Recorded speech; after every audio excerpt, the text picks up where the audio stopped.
মহান আল্লাহ যে কত সুন্দর করে পৃথিবী সৃষ্টি করেছেন তা ভ্রমণের মাধ্যমে উপলব্ধি করা যায়।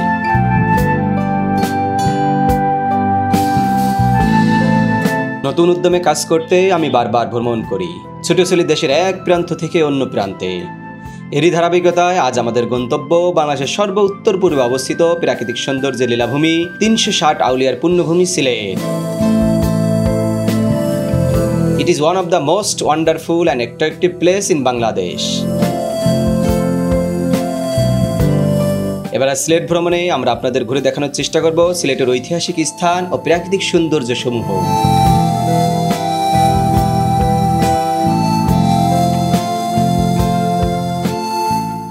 যার হাত ধরে সিলেটে ৩৬০ আউলিয়া এসেছিলেন সেই মহাপুরুষ হযরত শাহজালাল রহমতুল্লাহ আলাইহি ও হযরত শাহপরান রহমতুল্লাহ আলাইহির মাজার ঘুরে দেখব। উপভোগ করব বৃষ্টি, দেখব পাহাড় ও মেঘের মিতালি। দর্শক, আমরা একেবারে ইন্ডিয়ার সীমানা প্রেসের কাছে দেখেন এই যে দাগ, এই দড়ি রশি, এই রশির ওই পারে হচ্ছে ইন্ডিয়া আর এই পাশে আমরা বাংলাদেশে। অনুভব করব নদী আর পাথরের সৌন্দর্য।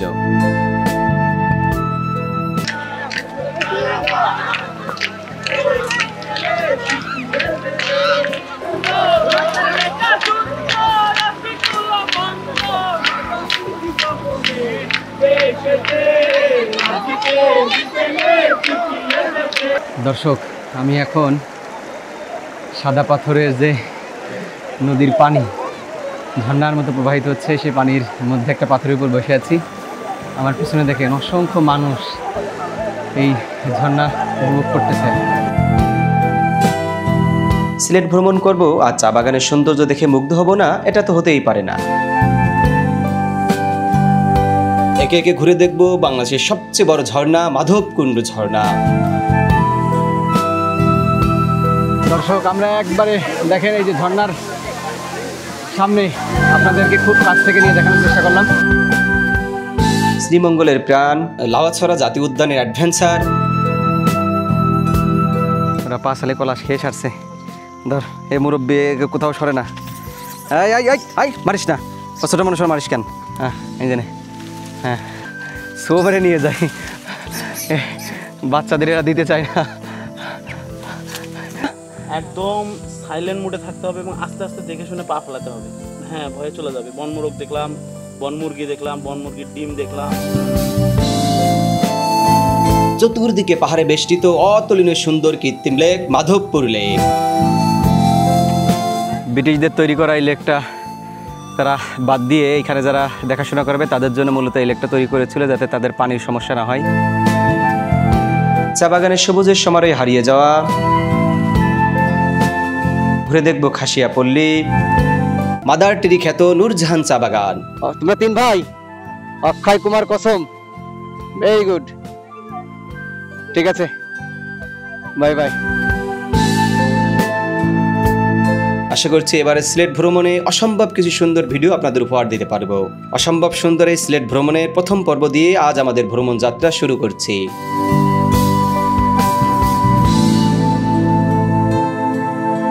সময় রাত 2:26 আর আমরা অলরেডি রেডি হয়ে পড়েছি। আমাদের উদ্দেশ্য তো সিলেটে যাওয়া, আপনারা বুঝে ফেলেছেন অলরেডি। ম্যাপে সার্চ দিয়েছি, গুগল ম্যাপে দেখেন দেখাচ্ছে 337 কিলো, আর যেতে সময় লাগবে 7 ঘন্টা 39 মিনিট। এটা হচ্ছে প্রাইভেট কারের টাইমটা। আর বাইকে গেলে পরে এখানে সময় দেখাচ্ছে 7 ঘন্টা 13 মিনিট। যদিও আমাদের সময় আরও একটু বেশি লাগবে, হয়তো 8, 9, 10 ঘন্টাও লাগতে পারে। আমরা ধীরে ধীরে যাবো, নিরিবিলি যাব। আর একটা বিষয় হচ্ছে, আমি প্রাইভেট কারে এটা সার্চ দিয়েছি এর জন্য, বাইকের অনেক সময় সার্চ দিলে যে ম্যাপটা দেখায় অলি গলিতে নিয়ে যায়, একটা ভয়াবহ রাস্তায় নিয়ে যায় মাঝে মাঝে। এই জন্য আমি প্রাইভেট কার রাস্তাটা চুজ করি সবসময়। যাই হোক, প্রথমে আপনাদের কাছে সকলের কাছে দোয়া চাই যেন আমরা সুস্থভাবে পৌঁছাতে পারি। আল্লাহ রাব্বুল আলামিনের কাছে সাহায্য চেয়েছি যেন আমরা সুস্থভাবে আমাদের ট্যুরটা সম্পূর্ণ করতে পারি, আবার সুস্থভাবে যেন ফিরে আসতে পারি এবং আপনাদেরকে একটা ভালো ভিডিও উপহার দিতে পারি। একটা না, আমাদের পুরো হয়তো বা এই সিজনে হয়তো বা যে কয়টা ভিডিও সবগুলো যেন সুন্দরভাবে উপহার দিতে পারি। যাই হোক, ঘরের মধ্যে কথা না বলে আমরা বেরিয়ে পড়বো, তার আগে ইন্ট্রোটা দিয়ে নিই। হ্যালো এভরিওয়ান, আসসালামু আলাইকুম। আশা করি সকলেই ভালো আছেন। This is Tahidul Islam and welcome to my YouTube channel bike traveller team. ঘরের মধ্যে আর কথা না বলে আমরা এখনই বের হয়ে পড়বো। আমরা সব ব্যাগ বাঁধা রেডি, বাইকে ব্যাগ বাঁধা রেডি, জাস্ট ছোটো একটা বাকি আছে, হেলমেট মাউন্ট করব। আমার বাইকটা এইখানে রাখা আছে, একা একা আছে। ওর একজন সঙ্গী এখানে থাকে, কিন্তু সঙ্গী এখন বাড়িতে গেছে। যাই হোক, তুই মন খারাপ করিস না, তোকে নিয়ে আমরা এখন বের হয়ে যাচ্ছি, তোর সাথে আমরা আছি ইনশাল্লাহ। আমার ব্যাগটা বাঁধা কমপ্লিট। আর এই ব্যাগটা এই ছোট মিয়া, একে এখনো বাঁধা হয় নাই, একে এই পিছনে বাঁধবো। জাস্ট এই ছোট ব্যাগটা বাঁধবো আর আমরা ইনশাল্লাহ বের হয়ে পড়বো।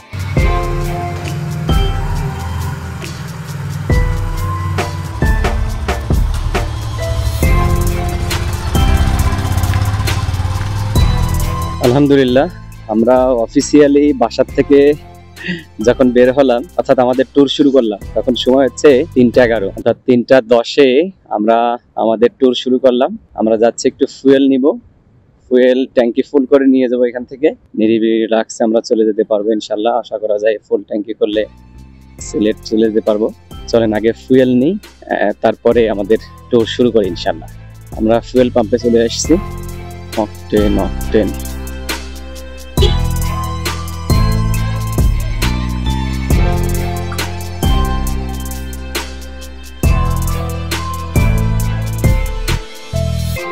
বলি, চাবি ছাড়াই কি বাইক চালাচ্ছেন? এ তো জাদুঘরে রাখা যাবে আপনার বাইক ভাই। চাবি ছাড়া চলতেছে কিভাবে? স্টার্ট করেন কিভাবে? ঠিক আছে ভাই, বাইক চালাচ্ছে, চাবি নাই। আমার চাবি নিয়ে তারপর ট্যাঙ্কি থেকে ফুয়েল ঢোকাচ্ছে। যাক, আলহামদুলিল্লাহ আমাদের ফুয়েল লোড করা ডান। আমরা এখন শুধু সামনের দিকে এগিয়ে যাব। সিলেট এখান থেকে তো আপনারা আগেই বলেছি প্রায় 340 কিলো, 337 কিলো দেখলাম। আমাদের একটু রিল্যাক্সে নিরিবিলি যেতে হবে, আবার একটু বিরতি দিয়ে আমরা যাব। এটি আমার 4র্থবারের মতো সিলেট যাচ্ছি বাইক নিয়ে। এর আগে 3বার গিয়েছি। প্রথমবার গিয়েছিলাম 2016 সালে। রাতের বেলায় এরকম রাত 3টা, 3:30টায় রওনা দিয়েছি, এরকম কখনো হয় না। এরপরে রওনা দিয়ে একবার গিয়েছিলাম, আর 2বার গিয়েছি দিনে। 2016, 2019, 2023 আর এবার 2025, মোট 4বার যাওয়া হচ্ছে।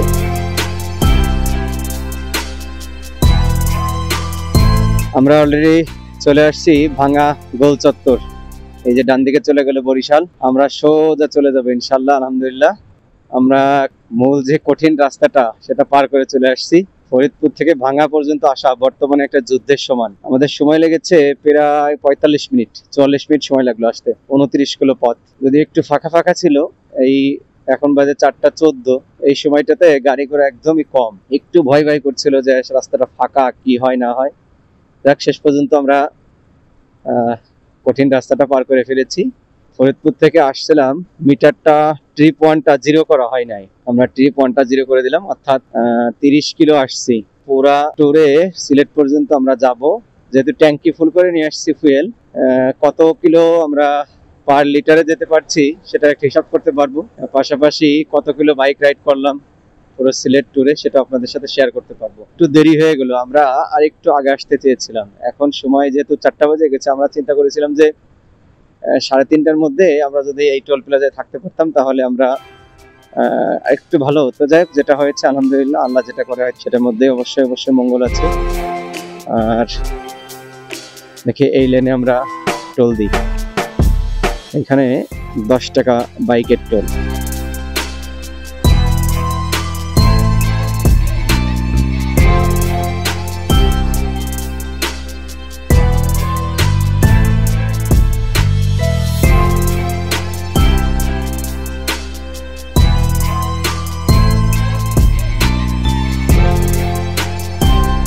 পদ্মা সেতু টোল প্লাজাতে চলে আসছি। যাক, আলহামদুলিল্লাহ এই পথটুকু আসলাম খুব রিল্যাক্সে। এখন সময় হচ্ছে 4:41, অর্থাৎ আমাদের আসতে এই কয় কিলো, 30 কিলোর মতো পথ। আমরা 30 মিনিটে চলে আসতে পারছি। একদম রাস্তা ফাঁকা, কোনো গাড়ি নাই, একদম রিল্যাক্সে চলে আসছি। যাক, আমরা আস্তে আস্তে করে এগিয়ে যাচ্ছি। আমাদের আজকে কেন যেন খুব ভয় লাগছিল যে ফরিদপুর থেকে ভাঙা পর্যন্ত, জানি না, খুব নার্ভাস ফিল করছিলাম। এখন একটু আস্তে আস্তে ভালো লাগতেছে। তা আশা করছি সুস্থভাবে সুন্দরভাবে ইনশাল্লাহ যেতে পারবো। আমাদের টোল দিয়া কমপ্লিট, আমরা জাস্ট পদ্মা সেতুতে উঠে পড়ছি। ভাঙা পর্যন্ত আজকে আসতে কেন যেন খুব নার্ভাস ফিল করছিলাম। ট্যুরে দেখবেন শুরু থেকে পর্যন্ত কথাগুলো আমি খুব ভালো গুছিয়ে বলতে পারি নাই, কারণ ওই নার্ভাসনেসটা কাজ করতেছিল।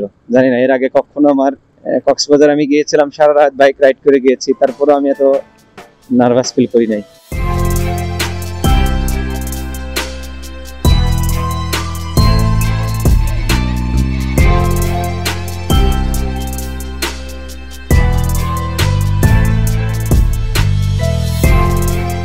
রাতের পদ্মা সেতুটা আমার কাছে একটু বেশি ভালো লাগে, তার কারণ হচ্ছে রাতের বেলায় আসলে পরে এই যে ফ্ল্যাগ গুলো জ্বলে থাকে, স্ট্রিট লাইট আর সাথে সেতু, সব মিলিয়ে দারুণ সুন্দর একটা মুহূর্ত, দারুণ সুন্দর একটা বিষয়।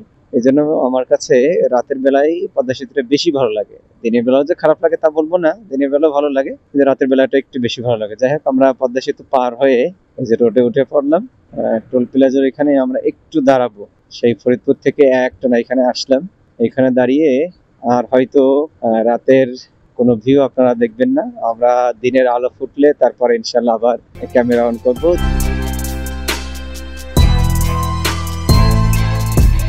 ভীষণ গরম পড়তেছে, আমার হেলমেটের মধ্যে মাথা পুরা ঘেমে গিয়েছে, আমার একটা বিশ্রাম দরকার, আর বাইকও বলতেছে একটা বিশ্রাম লাগবে। 200 কিলোমিটার টানা চালিয়েছি বাইক, সকালে ঠান্ডা ছিল, কোনো অসুবিধা হয় নাই, কিন্তু এখন গরম পড়তেছে, আসলে বাইকের একটা বিশ্রাম দরকার। আমরা এখন কোথায় আছি সেটা আপনাদের পরে বলবো, আর আমাদের এবারের ট্যুর প্ল্যান কি সেটা তারপরে জানাবো আপনাদেরকে। তার আগে বলি, এখন সময় হচ্ছে সকাল 10:52, অর্থাৎ আমরা কত দূরে চলে আসছি অনুমান করে ফেলেন নিশ্চয়ই। আমরা তার আগে বলি যে এই পর্যন্ত আসলাম, ঢাকা কাজপুর ব্রিজ পার হওয়ার পরে এখন পর্যন্ত যত দূর আসছি, আমাদের এলাকার ভাষায় বা গ্রামের ভাষায় যদি বলি জোড়াতালি দেওয়া, আর যদি প্রমিত ভাষায় বলি তাহলে বলবো হচ্ছে মেরামত করা। তো পুরো রাস্তাটা এরকম একটু মেরামত। আর আমরা এখন আছি হচ্ছে শায়েস্তাগঞ্জ পার হয়ে মাত্র আসলাম। এখান থেকে সিলেট আর 85 কিলো। সামনে থেকে যেখান থেকে যেতে হয় হচ্ছে শ্রীমঙ্গল, সেই শ্রীমঙ্গলের রোডটা সামনে থেকে আমাদের ডানি চলে যাব, ডানি করে চলে গেলে হচ্ছে শ্রীমঙ্গল। আমাদের ট্যুর প্ল্যান হচ্ছে আমরা আজকে যাচ্ছি সিলেট, আজকে সিলেট থাকবো। সিলেটে হযরত শাহজালালের মাজার, হযরত শাহপরান রহমতুল্লাহের মাজার, সেখানে আমরা ভিজিট করব। এরপর আগামীকাল সকালে উঠে আমরা চলে যাব জাফলং, জাফলং থেকে চলে যাব খাসিয়াপল্লী, খাসিয়াপল্লী চা বাগান, এরপর আসার সময় আগুন পাহাড়, এরপরে তামাবিল, আশেপাশে সব জায়গায় ঘুরে আসব। তারপরের দিন আমরা আবার সকালে চলে যাব মাধবকুণ্ডু ওয়াটারফল, অর্থাৎ বাংলাদেশের সবচেয়ে বড় ওয়াটারফল। পরের দিন আমরা চলে যাব ওখানে, ওইখান থেকে আমরা চলে যাব এই দিক দিয়ে একবারে শ্রীমঙ্গল। পরের দিন আমরা শ্রীমঙ্গল স্টে করব। তারপরের দিন শ্রীমঙ্গল আমরা ঘোরাঘুরি করব, মাধবপুর লেক, লাউসরা জাতীয় উদ্যান, আশেপাশে যেসব জায়গায় যাওয়া যায় যাব। তারপরের দিন আমরা ইনশাল্লাহ ফিরবো। পুরো ট্যুর প্ল্যানটা আপনাদের সাথে শেয়ার করলাম। আশা করা যায় এই ট্যুরটা খুব এনজয়েবল হবে এবং আমি খুব এক্সাইটেড। আশা করি ভালো একটা ভিডিও আপনাদের উপহার দিতে পারবো। তো চলেন, এখানে দাঁড়িয়ে একটু বিশ্রাম নিলাম, প্রায় 15-20 মিনিট মতো এখানে আমরা বিশ্রাম নিলাম। ভালো লাগতেছে, বাইকেরও একটু বিশ্রাম দরকার ছিল। আসলেও সকাল থেকে তো একদম চালাচ্ছে একটানা, মাঝখানে শুধু আমরা একটু নাস্তার বিরতি দিয়েছিলাম, নাস্তা খেয়েছি। আর একটা ব্যাপার আপনাদের সাথে বলি, এই ঘন্টাখানিক আগে হচ্ছে সূর্য উঠেছে, এর আগে সকাল থেকে কোনো সূর্য ছিল না। রাস্তায় ওই ব্রাহ্মণবাড়িয়া এসে আমরা বৃষ্টিতে পড়েছিলাম। তো সব মিলিয়ে ক্যামেরা অন করি নাই, চিন্তা করলাম একবারে কাছাকাছি যেয়ে সূর্য উঠুক, সূর্যের আলোতে আপনাদের সামনে ক্যামেরা অন করব। তো সব মিলিয়ে আমরা সিলেটের কাছাকাছি চলে আসছি। আশা করা যায় এইবার যদি আমরা বাইক নিয়ে যাত্রা শুরু করি একবারে সিলেটে যেয়ে থামতে পারবো, মাঝখানে আর বিরতি দেওয়ার দরকার নেই। আমার ডান হাতটার মধ্যে বেশ ব্যথা করছে, তার কারণ আমার মনে হয় যে এখানে 2টা ব্যাগ বেঁধেছি, এই যে লালটা বড় মিয়া, এখানে বেশি ভারী ভারী কাপড় চোপড় গুলো এটার মধ্যে বেশি ভরা হয়ে গেছে, আর ওই উপরটার মধ্যে তো হালকা জিনিস, যার কারণে একটু বাম পাশে বেশি ভারী ভারী হয়ে গেছে, এজন্য একটু কষ্ট হচ্ছে, ডান হাতটা ব্যথা ব্যথা হয়ে গেছে। বাইকটা কি সুন্দর পরিষ্কার পরিচ্ছন্ন করে নিয়ে আসছিলাম, দেখেন কিভাবে নোংরা হয়ে গেছে। চলেন আমরা এখানে বিশ্রাম নিলাম, আমাদের বিশ্রাম নেওয়া শেষ, আমরা এখান থেকে এখন রওনা দিচ্ছি। এখানে কিছু রেখে যাচ্ছি কিনা সব মিলিয়ে চলেন আমরা এগিয়ে যাই, সামনে আবার কোথাও ইনশাল্লাহ আপনাদের সাথে আবার দেখা হচ্ছে। আমরা শায়েস্তাগঞ্জ পার হয়ে চলে আসছি, এই যে ডান দিকে যে রোডটা চলে গেছে এই রোডে চলে গেলে সরাসরি শ্রীমঙ্গল। আর আমরা যেহেতু বাম দিকে যাব অর্থাৎ সিলেট যাব, আমরা শ্রীমঙ্গল যাচ্ছি না, আমরা এই বাম দিক দিয়ে সিলেট চলে যাচ্ছি। ইচ্ছা করছে শ্রীমঙ্গলে যাই, কিন্তু শ্রীমঙ্গলে তো যেতে পারছি না, কারণ আমাদের উদ্দেশ্য সিলেট, আর আপনাদের সাথে তো আমাদের ট্যুর প্ল্যানটা শেয়ার করলাম। যাক, আসার দিন অবশ্যই এই রাস্তা দিয়ে আসবো, তখন আপনাদের এই রাস্তার সৌন্দর্য দেখাবো, এই রাস্তার কর্নারিং গুলো, চা বাগান গুলো ইনশাল্লাহ আপনাদের দেখাবো।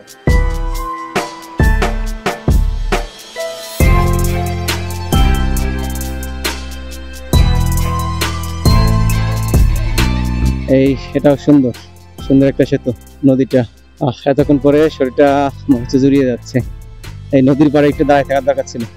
সিলেটের এই রাস্তা কবে যে 6 লেন বা 8 লেন হবে সেটার অপেক্ষায় আছি। এই যে কাজ চলতেছে, দীর্ঘদিন যাবত এই রাস্তার কাজ চলতেছে এক্সপ্রেস হাইওয়ে হওয়ার জন্য, ঢাকা টু সিলেট। কিন্তু আমি 2023-এ আসছিলাম, তখনও যেরকম কাজ দেখেছি ঠিক সেই কাজটাই হয়ে আছে, একটুও কাজ বেশি হয় নাই। মনে হচ্ছে যে কাজটি স্থগিত হয়ে আছে।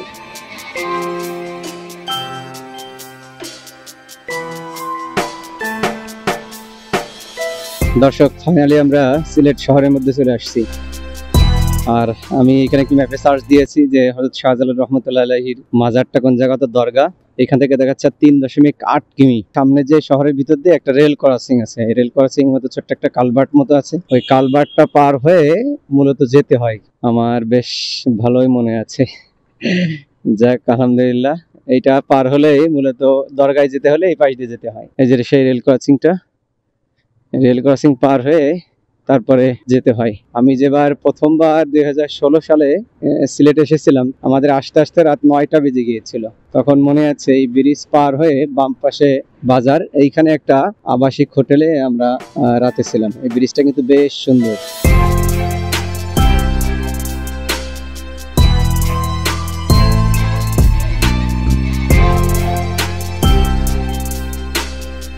এই বাম পাশে একটা 4-5 তলা একটা হোটেল, এরকম একটা আবাসিক হোটেলে আমরা ছিলাম। এটা আসলে তখন বুঝতে পারি না, প্রথম দিন আসে এখানেই ছিলাম। রাতের বেলায় কোথায় যাব, পরে যে বুঝলাম আসলে দরগার ওইদিকে থাকলে পারে মানে সব জায়গায় যাওয়া সহজ, সুবিধা, তারপরে ভাড়াও তুলনামূলক কম। অনেক হোটেল এখানে আছে, সাধারণত টুরিস্টরা এসে ওইদিকে থাকারই চেষ্টা করে। আর একটা বিষয় হচ্ছে আপনার সিলেটে কিন্তু বর্ষার মৌসুম ছাড়া আর শীতের একদম ডিসেম্বরের মৌসুম ছাড়া সারা বছরই তুলনামূলক খরচটা, সিলেট ট্যুরের খরচটা একটু কম। অন্য কক্সবাজারের তুলনায় তো অনেক কম। কুয়াকাটা, সিলেট এরকম পাশাপাশি রাখা যায়। সিলেট খুবই সুন্দর শহর, পরিপাটি গোছানো বিভাগীয় শহর। 4টা জেলা, সিলেট, সুনামগঞ্জ, এরপরে মৌলভীবাজার, হবিগঞ্জ, এই 4টা জেলা নিয়ে মূলত সিলেট বিভাগ। বেশ সুন্দর পরিপাটি, আমার কাছে বেশ ভালোই লাগে। আবার 360 আউলিয়ার দেশ হিসেবে সিলেট পরিচিত। আর এই পাশটা বেশি সুন্দর, মানে এই দরগার এই সাইডটা, দরগার যে মেইন গেট, দরগা তো সম্ভবত 3টা গেট, মেইন গেট যে পাশে, বড় গেটটা এই পাশে। এই মোড় থেকে বামে চলে গেলে আচ্ছা আমাদের দরগার মেইন গেট। আমরা এই তো চলে আসছি প্রায়, আর হাফ কিলো। এই যে সামনে যে নূরজাহান দেখা যাচ্ছে, ওই যে বাসটা দেখা যাচ্ছে, বাসের ওইখানেই হচ্ছে মূলত দরগার মেইন গেটটা। এই যে দরগার মেইন গেট। আলহামদুলিল্লাহ আমরা চলে আসছি দরগার একেবারে সামনে। দরগার সামনে আগে যাব, এরপরে এই জায়গাটা বেশ ভালো, দুই পাশে যাতায়াতের জন্য মাঝখানে লেন করে দেওয়া। আমাদের হোটেলটাই ডান পাশে। এই হচ্ছে দরগার মেইন গেট, হযরত শাহজালাল রহমতুল্লাহ আলাইহি। দর্শক, এই হলো গেট। আমরা এখানে আবার আসবো ইনশাল্লাহ। চলেন ঘুরে আগে হোটেল দেখি। আমাদের হোটেল বাহরাইন, এই যে বাম পাশে যে রোডটা চলে গেছে, এই রোডের ভিতরেই ছিল। এই যে যে সামনে হোটেল বাহরাইন, ডান পাশে। চলেন হোটেলে যাই, রুম নিব। এখানে আগে একবার এসে থেকেছি, তো ওই ভাইয়ের সাথে বেশ ভালো পরিচয় হয়ে গেছিল। এই যে রিসিপশন।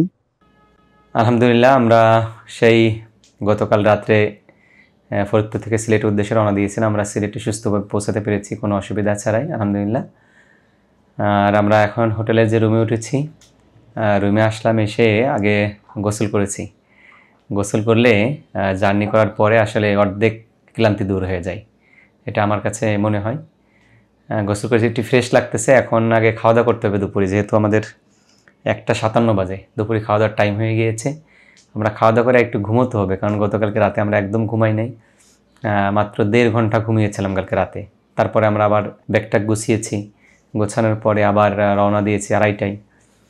সুতরাং চোখে অনেক ঘুম, আগে ঘুমাবো, খাওয়া দাওয়া করে এসে ঘুমাবে, তারপরে অন্য কাজ। হোটেল বাহরাইন, এটিতে আমি উঠেছি। আমি এই হোটেলটি বাছাই করার অন্যতম কারণ হচ্ছে এখানে বাইক পার্কিংয়ের সুন্দর জায়গা আছে। হোটেলটিতে এসি এবং নন এসি উভয় ধরনের রুম রয়েছে। ভাড়া 1000 থেকে শুরু করে 5000-এর মধ্যে, তবে সিজন বা অন্য কোনো অকেশনে আসলে একটু বেশি লাগতে পারে।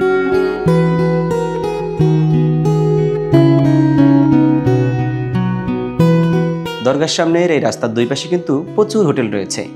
আপনারা আসলে যে কোনো হোটেল বাছাই করে আপনাদের পছন্দ মতো থাকতে পারবেন।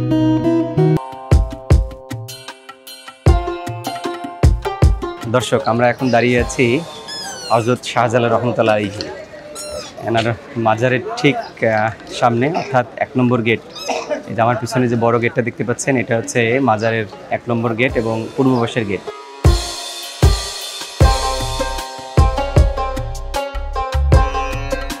আমরা সম্পূর্ণ মাজারটি ঘুরে দেখব। সামনের এই অংশটা হচ্ছে মসজিদের বারান্দা। প্রতিদিন এখানে শত শত দর্শনার্থী এবং মাজারের ভক্তবৃন্দ আসেন মাজারটি প্রদর্শন করতে এবং হযরত শাহজালাল রহমতুল্লাহ আলাইহির কবর জিয়ারত করতে।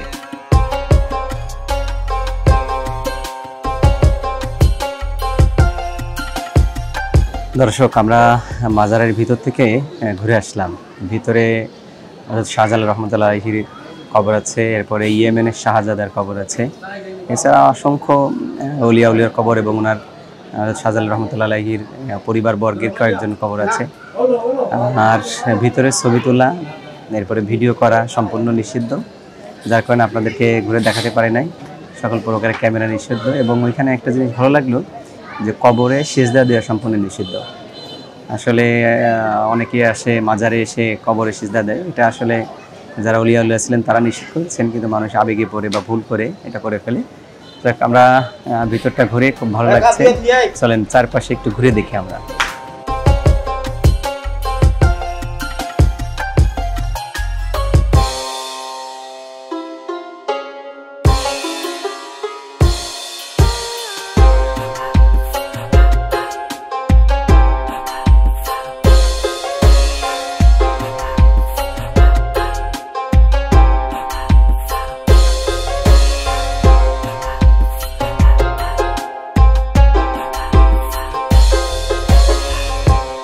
দর্শক, এখানে সবাই এই কবুতরকে ধান খাওয়াচ্ছে, আমরাও একটু ধান খাওয়ানোর চেষ্টা করি।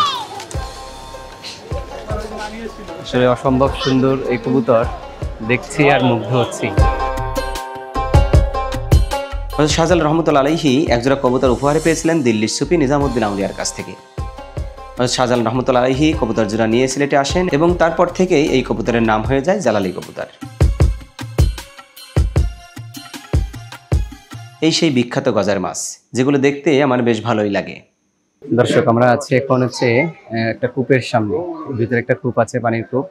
হযরত শাহজালাল রহমতুল্লাহ আলাইহি এই কূপের পানি নাকি ব্যবহার করতেন, এখানে তাই লেখা। চলেন আমরা ভিতরে যেয়ে দেখি। এখানে লেখা আছে হযরত শাহজালাল রহমতুল্লাহ আলাইহি ব্যবহৃত কূপের পানি।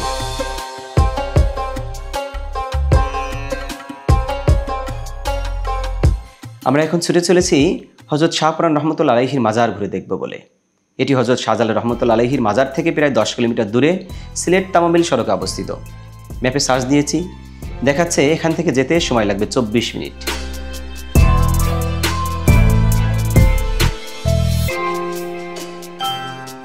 যারা সিলেট থেকে জাফলং যাবেন তাদের জন্য পরামর্শ থাকবে, হয় যাওয়ার সময় অথবা আসার সময় আপনার মাজারটি ঘুরে আসতে পারেন।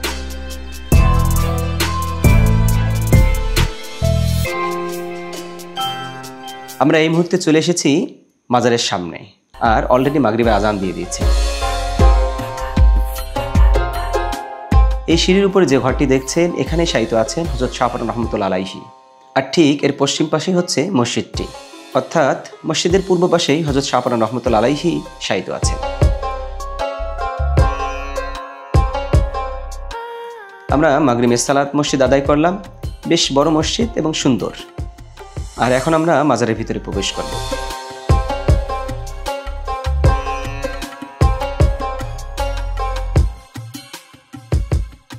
আপনাদের দেখানোর চেষ্টা করি। আমার পিছনে যে ছবিটা দেখতেছেন, এখানে লেখা মাজারে সিজদা করা নিষেধ। কিন্তু আসলে দুঃখজনক ব্যাপার হলো অসংখ্য মানুষ আছে যারা ইসলাম সম্পর্কে কম জানে। অসংখ্য মানুষ এসে সেখানে আসলে এই পিছনে যে সিঁড়ি আছে, এই সিঁড়ি দিয়ে উঠতেছে সোজা, নামার সময় উল্টা পথে নামতেছে। এটা আসলে দেখে খুব কষ্ট লাগলো। মানুষ ইসলাম সম্পর্কে সঠিকভাবে না জানার কারণে দেখেন এই ভুলগুলো করতেছে। এখানে সিজদা করা সম্পূর্ণভাবে নিষিদ্ধ লেখা, তারপর অনেকে আগরবাতি, মোমবাতি, বিভিন্ন ধরনের ধূপ, আগর বাগর জ্বালাচ্ছে। এটা আসলে খুবই আমার কাছে খারাপ লেগেছে। ব্যাপারটা ইসলামের সাথে আমি যতদূর জানি পড়াশোনা করেছি যাই না। ভিতরে তো ছবি তোলা, ভিডিও করা সম্পূর্ণ নিষিদ্ধ, এই জন্য ভিতরে ঢুকতে পারলাম না। এই সিঁড়িতে পর্যন্ত ভিডিও করা যাচ্ছে না। আর যার কারণে ভিতরে আপনাদের দেখাতে পারলাম না। তো যাই হোক, আপনাদের সাথে শেয়ার করলাম। আগে এই পাশটাতে অনেক আগরবাতি, মোমবাতি এবং অনেক ধরনের দোকান ছিল, এখন দেখছি এগুলো তুলে দিয়েছে, বেশ ভালোই।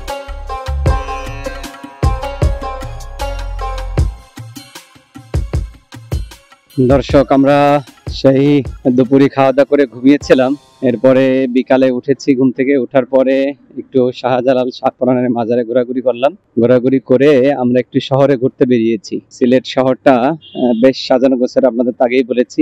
রাতের সিলেটটা একটু ঘুরে ঘুরে দেখছি, খুব বেশি ঘুরবো না, কারণ সারাদিন আসলে জার্নি করেছি। এরপরে এদিকে দৌড়দৌড়ি করলাম, এখন একটু জাস্ট একটু ঘোরাঘুরি করব, বাইরে কিছু হালকা পাতলা খাওয়া দাওয়া করবো।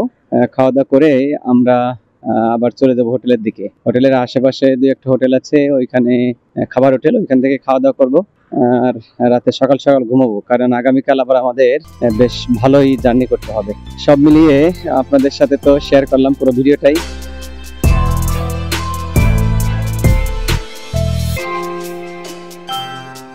দর্শক, এখন সময় হচ্ছে রাত 9:35। সেই গতকালকে রাত 2:30টায় রওনা দিয়ে আজকে এসে পৌঁছেছিলাম 1টার সময়। এরপরে খাওয়া দাওয়া করে ঘুম থেকে উঠে আবার জার্নি করেছি, দৌড়দৌড়ি করছি, একটু ঘোরাঘুরি করলাম, খাওয়া দাওয়া করলাম। রাতের খাবার দাবার খেয়ে একবারে রুমে এসে পৌঁছেছি, একবারে রুমে চলে আসছি। আসলে শরীর অনেক ক্লান্ত, এখন ঘুমোতে হবে, কারণ আগামীকাল সকালে উঠে আমাদের বড় সফর আছে। জাফলং যাব, জাফলং থেকে এরপরে খাসিয়াপল্লী, আগুন পাহাড়, সব মিলে ঘোরাঘুরির চেষ্টা করব, আপনাদের ভালো ভালো ভিডিও উপহার দেওয়ার চেষ্টা করব। তা সকলেই ভালো থাকবেন, সুস্থ থাকবেন, আর আমাদের জন্য দোয়া করবেন। আর আমাদের সামনের এপিসোড দেখার আমন্ত্রণ জানিয়ে আজকের মতো এখানে শেষ করছি। আল্লাহ হাফেজ।